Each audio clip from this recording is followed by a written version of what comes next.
Yo, what's up mga ka-runners? So today, sa recovery day natin, kasi kahapon tumakbo tayo ng 32 kilometers.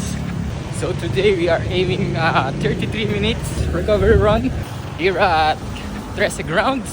Having a quality recovery run can help you na mag-recover agad yung mga muscles mo. Siyempre para ma-produce or magkaroon ng maraming blood flow dun sa legs and hindi na siya mamaga or mag-sore. Kaya active recovery run is a very important role in your running era. So it will help you to prevent injury and recover more faster. So tara, takbo guys, let's go. 1 kilometer done.